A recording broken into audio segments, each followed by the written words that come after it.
Hello and welcome back to the Limited Queue. Just got back from the Shadows of Innistrad pre-release and it was an awful lot of fun. This set is a lot more interactive and a lot more fun than Oath of the Gatewatch or BFZ ever was. Seriously. It's just a lot more fun to play and there's a lot going on. So, a few of you guys asked me to put together how I went through building my sealed pool. So let's do that now.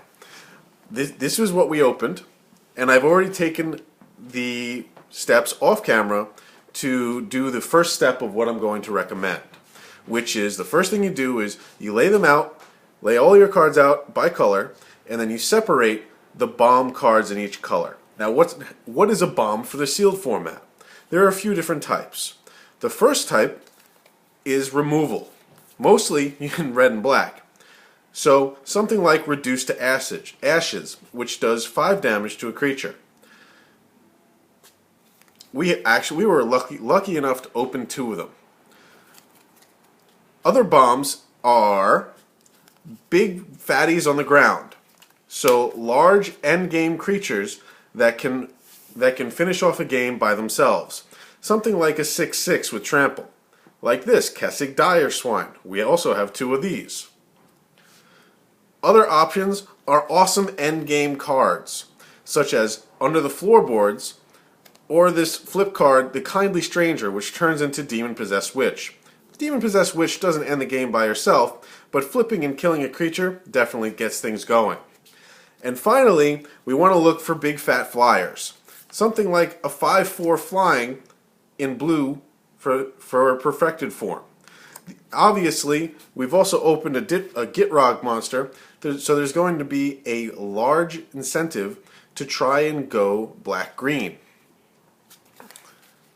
Our promo was Tamayo's Journal, and this can go in just about anything. So, let's get started with building a deck. So, what we're going to do is we're going to separate our bombs from our colors, and we're going to review them. And we're going to make an assessment of all the bombs in each color. So in green, we have 2 Dire Swines, 2 Watcher in the Webs, a Solitary Hunter, and a Soul Swallower. In white, which is looking a little thin, we have Avician Missionaries, Dauntless Cathar, Angelic Purge, and Puncturing Light. In red, we have Arsonist, Geistblast, this shouldn't really be a bomb, 2 Reduced to Ashes, and a rare, the Grar Reach Bandit. In black, we're looking at Under the Floorboards and Kindly Stranger. And in blue, we're looking at Apparent Researcher, Sleep Paralysis, which is good for blue removal, Lamplighter of Sell-Off, and Dranu Corpse Troller. Now, we're going to look through our cards and see what we would use as filler if we were to use certain colors. So just for the sake of making this quick, we are going to look through white. And one of the first things we're going to do is we're going to count the number of possible creatures for each color. So in our bombs, we have 2 pieces of white, 2 creatures, and 2 pieces of removal for white. 1, 2, 3, 4. Now, unfortunately for white, we only have a total of 4 filler creatures. So 4 filler creatures plus 2 bombs, and these creatures are very low quality. So just by from looking through white, very briefly, you can discount it as being almost basically unplayable. Our creatures are a 2/5 on the ground, a 3/2 with Delirium, a 3/1. These are not game-breaking creatures that we're going to pay a lot of attention to. We do have 3 Strength of Arms, which is pretty good, but we don't really have, we got a few humans, I guess. White, I really felt like was the weakest color that we opened, because our bombs, we had few bombs, and I'm using the word bomb very loosely. We had few bomb creatures, mediocre removal, and absolute garbage for filler. So I took white out of the picture very quickly. And when we take white out, we can also take stone quarry with it, because there's no reason for us to run red-white fixing. So let's take that out. Next, I looked at blue. Blue I really was interested in. I really like a lot of the things about blue. I really like looking at the preview cards. I think that the blue-black zombie archetype is going to be very strong. Blue is known for having flyers and us opening a permanent researcher. I do consider that an absolute win condition, because a 5/4 flyer is nothing to sneeze at. We have sleep paralysis, which is blue removal, which is pretty good. Any removal in blue is something that you wouldn't mind picking up. We have a 3/5 on the ground that can ship us into, and also creates madness if we needed to. And we've got some zombie activation going. Now, I like where this is heading, because I like the zombie recursion. I like there's a lot of value in using zombies in limited in this set. So unfortunately, I look through the rest of the blue. We have a spirit, wizard. We only have these two zombies, and this can only give this 3/5 death touch. So it's not really too big of an amazing recursion theme going. Let's look at the other zombie color, black. We have from under the floorboards, which can get us some zombies. We have a zombie bird, ghoul, and then a bunch of vampires. So all in all, if we were to play every zombie we had, that would total 4. And that's not really an archetype that I think it has enough synergy in order to make it playable, or make it extremely forcible. Let's put it that way. So let's look at our other evasion options. Okay, we have the Illuminator here as a crap creature. He's a 1/3 flyer that's still a flyer, so any type of evasion is good. We have the Homunculus with Skulk, and the rest of blue is really lackluster. This is literally every blue creature that we opened, just these 5. Oops, sorry, no, that one too. And that's not enough. That's not going to help us go. That's not going to support us as we're looking at a format that is very, very aggro. So we have, the sleep paralysis is good, but then there's a lot of stuff that seems very disjointed. The pieces of the puzzle, we got some tempo and press for answers, just the wind, nagging thoughts, but we don't have that many madness enablers. Fleeting memories is cute, but it's time consuming. Press for answers is okay, but not great. And trail of evidence is basically useless. So right behind white, it's looking like blue is not really playable. Mostly because of the lack of creatures. So we put that aside. Our next decision comes in what colors of Jund are we going to play. Now the first thing I want to look at is our Jitrog monster, which is a massive, massive bomb. So let's see how black-green pans out. Our 2 good black creatures are Kindly Stranger and from under the floorboards. So these are pretty strong, along with Jitrog monster. Our filler is the Rotten Heart Ghoul, Crow of Dark Tidings, Liliana's Indignation. Let's just stick to filler creatures first. And then we're looking at Hill Giant Stallion and 4 terrible vampires.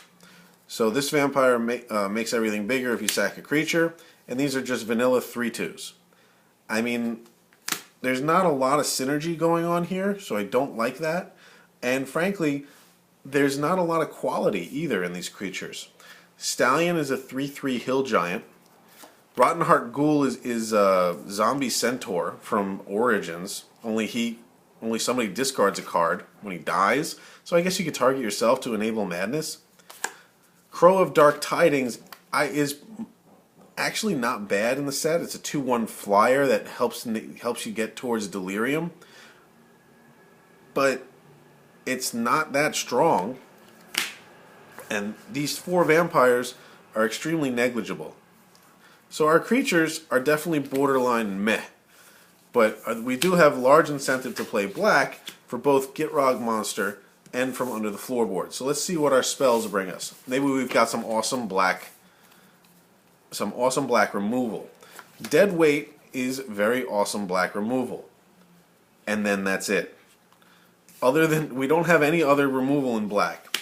We have Grotesque Mutation, which is a combat trick. We have Call the Bloodline, which is a madness enabler. We have Alms of the Vein, which is a madness card. Behind the Scenes, which is pretty much terrible unless you're playing black-white. And Liliana's Indignation, which is a delirium enabler. So once again, our colors feel extremely disjointed. So even though we really, really want to play black, it looks like we can't just because we don't have a lot going on here. There's not a lot of zombie synergy. We have very few madness cards with very little madness enablers. Literally only one piece of removal, and only one creature that's really worth playing in this whole color. So we're going to cut black, and we're going to honestly have a really hard time doing so because Gitrog Monster is an absolute monster bomb. Leaves us with red-green. Let's check out red-green. Hopefully we have a savior here. Spoiler alert, we do. So right off the bat we can see that green, of our qualifying bomb stuff, we have 6 cards in green that are, I would say, game-ending cards, and 6 of them, and all 6 are creatures. That's a good start. Then we have 5 in red, 2 of which are creatures, and 3 of which are very good removal. Dealing 5 damage to a creature is fantastic, and Geist Blast is a shock for 3 mana. It's definitely worth playing in almost any limited format. So right off the bat, we're looking at 11 bomb creatures, and I use the word bomb very loosely. So let's start with that. Okay. So for filler, let's go through red. We have Voldaren Duelist as let's look at our filler creatures first. We have Voldaren Duelist, Sanguinary Mage, Ravenous Bloodseeker, Howlpack Wolf, Blood Mad Vampire, and Mad Prophet. Mad Prophet sounds like you just made a lot of money. Anyway, I just realized that. That's actually hilarious. Now, rating these, Mad Prophet is actually very good because he does enable madness, and he also gets you through your deck if you're hitting a land glut. We have Blood Mad Vampire, which is a 4/1 for either 2 or 3 mana, both of which are good options.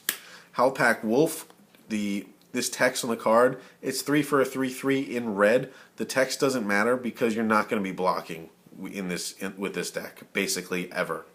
Ravenous Bloodseeker, a madness enabler. Sanguinary Mage, which is really kind of the worst creature here. And Voldaren Duelist, which is fantastic. It's actually very, very good for a common.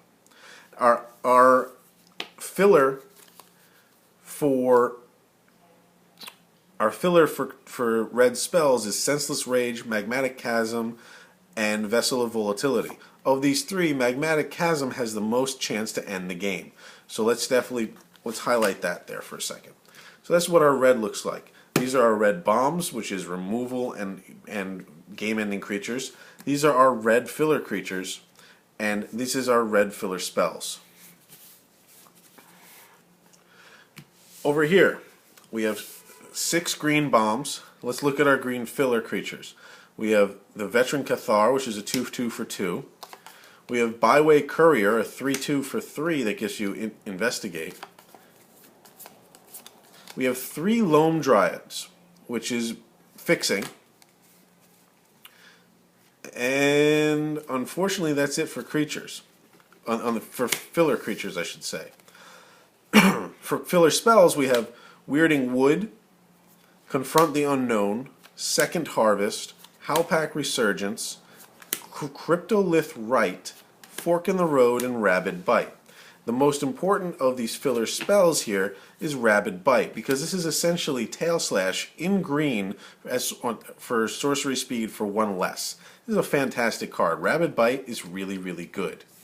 So off the bat, let's take out the Loam Dryads, because they're 1/2 for 1, which I don't think we would ever run in limited. There's no reason.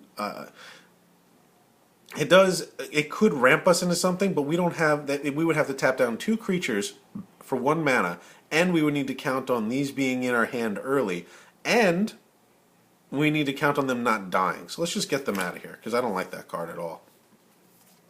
For important spells, we're going to put down Rabid Bite, Fork in the Road, Cryptolith Right. Howlpack Resurgence is good, but as we look through here, even though we're in green-red, we only have a total of 3 werewolves. So we are going, 4 werewolves. So we're going to put that up here in the maybe. Second Harvest, we don't have any tokens or token generators, so let's put this on the side. That leaves us with Weirding Wood, which, for the most part, enchantments you don't really want to play unless they're super powerful. This one is not, so let's just get rid of that. And Confront the Unknown. Confront the Unknown is a cute, conditional-based combat trick. And we do have Tamayo's journal, but I'm not going to rely on that in order to have clues. So let's just get rid of that, because Confront the Unknown is too conditional. Let's go. So we started cutting cards, and it looks like we've chosen our colors. So let's go back and look at red. We're also going to start laying out a curve here. So we're going to start separating spells on the bottom, 3, 4, 5, and creatures up top, 3, 4, 5. Creatures 2, 4, 2, 3, 3, 4. Not a terrible curve so far. And then there's these 3.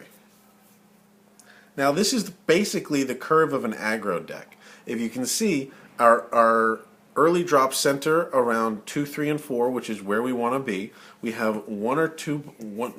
We want limited number of bombs in the top end, and we want to basically jam in everything else as removal or card advantage in any other way. So Reduced to Ashes are instantly in, Geist Blast is in, and then we want to start looking at these 3. Magmatic Chasm has the chance to win the game for us. Senseless Rage is an enchantment. With Madness, we don't have that many Madness enablers. We have Mad Prophet, we have Ravenous Bloodseeker, and I don't think we have any in green. So let's get rid of Senseless Rage. Now we also have Vessel of Volatility, which is cute if we were running ramp of some kind, but it's really not good. You're spending 4 mana to get 4 mana, and then just put an enchantment in the yard. I guess it helps with Delirium, but we don't really have any Delirium activated creatures because our deck is very synergy-less. So let's get rid of the Vessel. This is what we're looking at so far. Now for green, Howlpack Resurgence.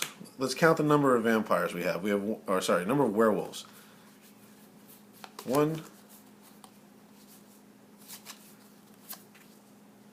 2, 3, 4. I don't think Howlpack Resurgence is good enough with just 4 vampires. It's 4 werewolves. So we're going to scrap Howlpack Resurgence. Let's fit the rest of these non-creature spells into our curve here. And then let's move on to creatures. So creatures 4, 5, 5, 6. Oh. Excuse me.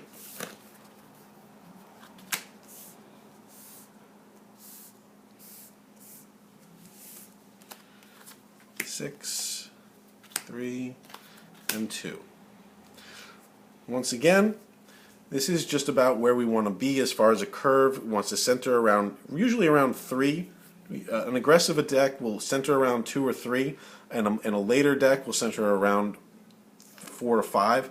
So this is looking a little bit weird for us because this, I would say that this is more mid-range right now.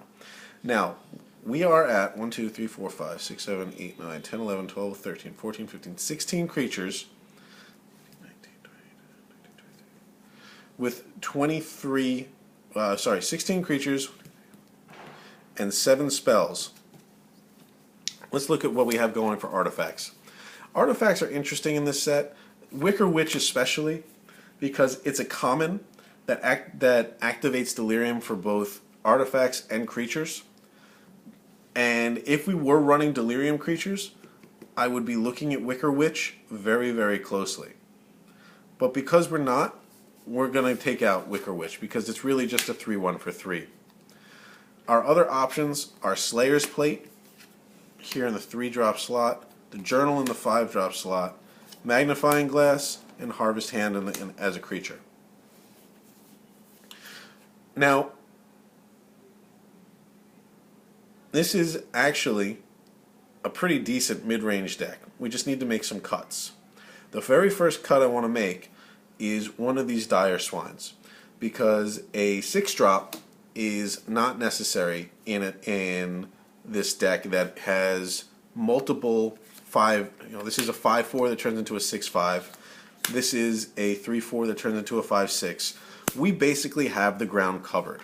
So we don't need double Dire Swines, but we do need double Watcher in the Webs, because we literally do not have a single flying creature.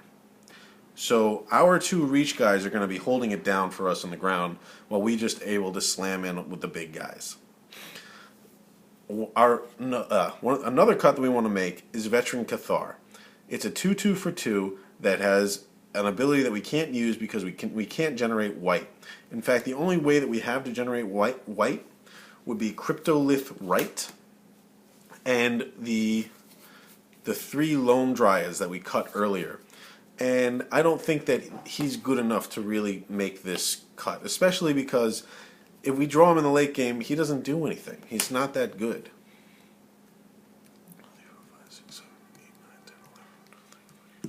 So right now we're at 15 creatures, which is exactly where we want to be. Okay? So, I think.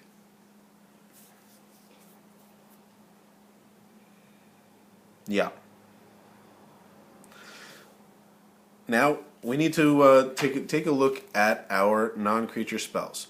So with 15 creatures, we can run 8 non-creature spells. The ones that are going to have priority are removal. So there's our 3 pieces of removal: 2 Reduced Ashes and a Geist Blast. Okay. Oh, sorry, Rabid Bite as well. Rabid Bite is very, very good. And then after this, we basically have our choice of these 6 cards. We need to choose 3 of them to run. So let's choose the Journal, the Magnifying Glass,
and now we have some interesting choices,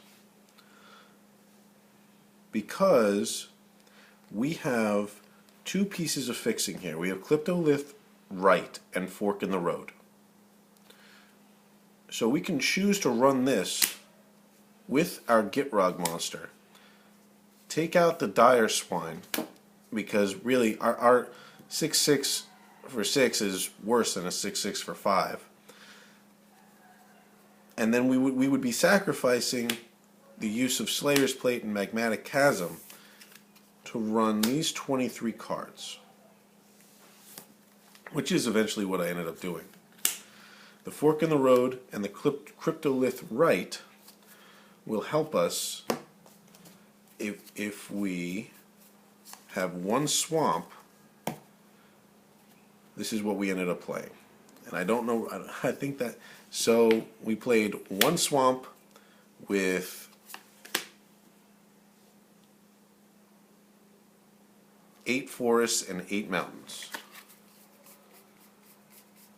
And I don't have a mountain to show you, so that's a mountain.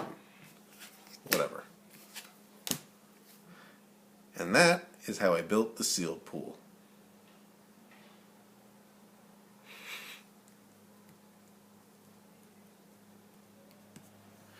"15 creatures, 8 non-creature spells, of which we have 2 for fixing for a Gitrog monster. We have 4 pieces of removal, which are all very good.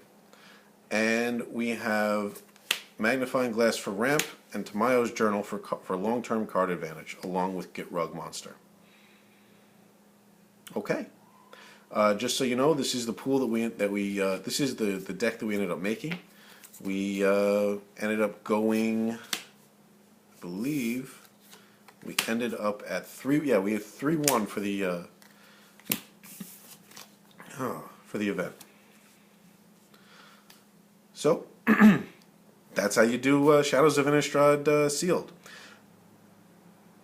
It is interesting to note that a lot of people say that you can't, that this is a 2-color format, but green really does have fixing if you look for it.